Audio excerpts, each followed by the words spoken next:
I dropped the cup. It didn't slip. I dropped it, right there on the table, hard enough for the sound to cut through her sentence.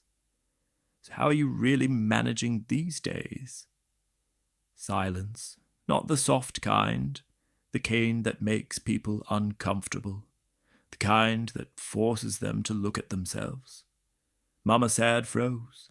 Her hand hovered mid-air like she wasn't sure whether to continue or take the question back. I looked at her, not angry, not offended, just still, because something inside me had finally refused to move. I mean, she tried again, forcing a smile. Things are not easy now. Prices, everything. I said nothing, not a word. I picked up the cup again, slower this time, and took a sip like nothing had happened. That was the first time I chose silence over explanation. And it changed everything. Because for years, I answered every question, every curiosity, every small careless probe people disguised as concern. I explained my life like it was a report I owed the world, how I was coping, what I was planning, why I didn't leave this house, why I didn't remarry, why I didn't try something bigger. And every time I explained, something inside me shifted.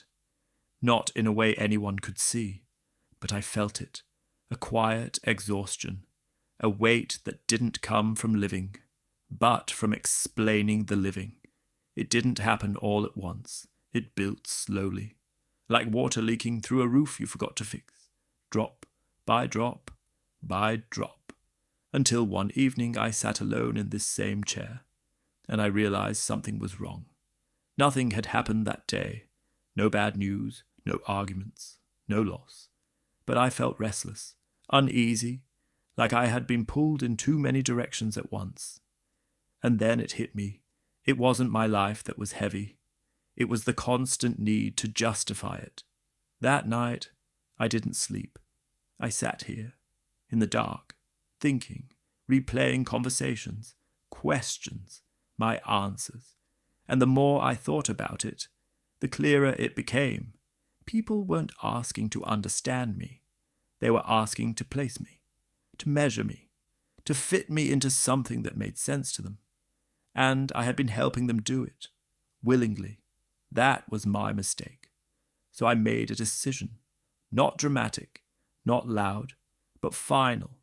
I would stop answering questions that did not deserve answers. Not because I was angry, not because I had something to hide, but because my peace was no longer negotiable. The next morning I tested it, and that brings me back to that moment. The cup, the question, the silence. You should have seen her face. Confusion, discomfort, a flicker of embarrassment. Because people are not used to silence. They expect access. They expect explanations. They expect you to open your life like a door they can walk through without knocking. But that day I locked it, gently, without announcement. And something unexpected happened. I felt lighter. Not because the question stopped, but because I refused to carry it. I set the cup down again, this time without force. Then I asked calmly, "Your grandson, has he written his exams?" Just like that, the conversation shifted. Her shoulders dropped. Her voice changed. She answered, and within seconds, we were talking about something else, something real, something that didn't demand my peace as payment. That was when I understood something powerful. You don't need to argue to take back control. You don't need to explain to be respected. Sometimes, all you need to do is stop answering. But the moment you do that, people notice. And when people notice, they push harder. The next question didn't come from a neighbor. It came from blood. Kundle. He didn't knock when he arrived. He never does. Walked in like he had been rehearsing something on his way here. I knew that look. Purposeful, curious, dangerous. Uncle, can I ask you something? I should have said no, but I nodded, and that was my second mistake, because what came next was not a question. It was a judgment, disguised as concern. Uncle, don't you ever feel like you could have done more with your life? He said it calmly, too calmly, like he had practiced it, like it wasn't a question, but a conclusion he had already reached about me. I didn't answer immediately, not because I didn't know what to say, but because I knew exactly what would happen if I did. If I opened that door, he would walk in, and he wouldn't leave quietly.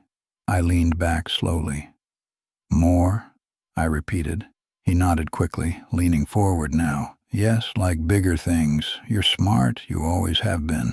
Why didn't you push further? Travel, build something bigger, become more. Become more. That part stayed with me, because it sounded like everything I had already been was not enough.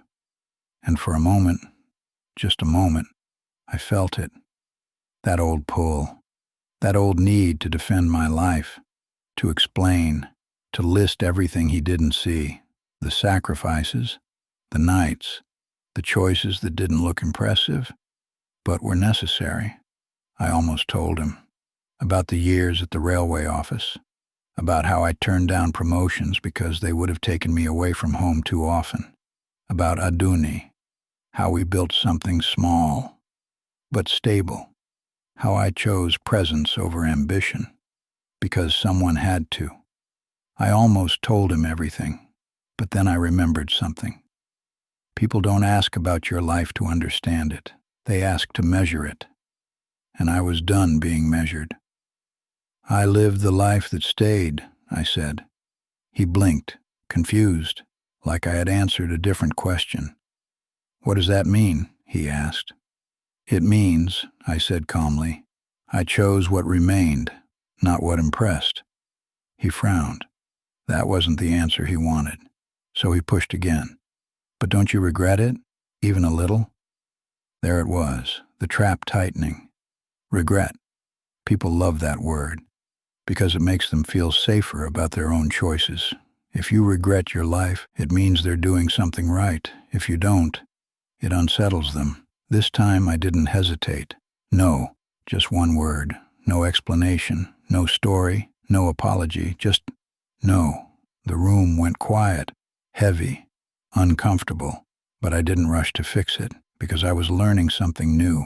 Silence is not something you fill, it's something you hold. He leaned back slowly, studying me now, like he was seeing me for the first time, not as an old man, not as someone to question, but as someone. He couldn't easily read, and that unsettled him. Good, because for too long, I had been too easy to read, too open, too available. Later that evening, after he left, I sat alone and thought about it. Not about his question, but about how close I came to answering it. How easy it would have been to fall back into old habits, explaining, justifying, reopening parts of my life that no longer needed air. That was when it became clear. This wasn't just about refusing questions. It was about discipline, about control, about knowing that just because someone asks does not mean you must respond. That was the second question I stopped answering. Regret. Because my past is not a debate. It is a finished story, and I refuse to let anyone rewrite it just to make themselves comfortable. You would think people would stop there. They don't. If anything, they get more creative, more subtle, more persistent. A few days later, I was outside fixing the loose leg of a bench when I heard footsteps, slow, confident, familiar. "Bayo," the voice called. I didn't need to turn. Mr. Durojaye, the kind of man who never brings silence with him. He pulled a chair and sat down without asking, leaning forward immediately. "You've heard, Abi?" he said. I kept working. "Heard what?" He smiled. That kind of smile, the one that comes before unnecessary information. That woman down the street, her husband has left her, just like that. Can you imagine? I tightened the nail, said nothing. He leaned closer. They said she was seeing someone else. These things don't just happen. There must be more to it. Then he paused, looked at me, waiting. That was the moment, the opening, the invitation. "What do you think really happened?" he asked. There it was, the third question, disguised as conversation, wrapped in curiosity, but empty at its core. I paused, not because I was thinking, but because I was choosing. Then I squinted slightly. "What?" I said. "My ears, they're not what they used to be." He laughed, too loudly, and just like that, something shifted. Because now, instead of feeding on gossip, he was explaining it, repeating it, losing the excitement. I went back to my work. "Hold this for me," I said, handing him the plank. He hesitated, just for a second, then took it. And for the next few minutes, the man who came to spread noise was helping me build something quiet. No gossip, no speculation, just action and silence. That was the third question I stopped answering.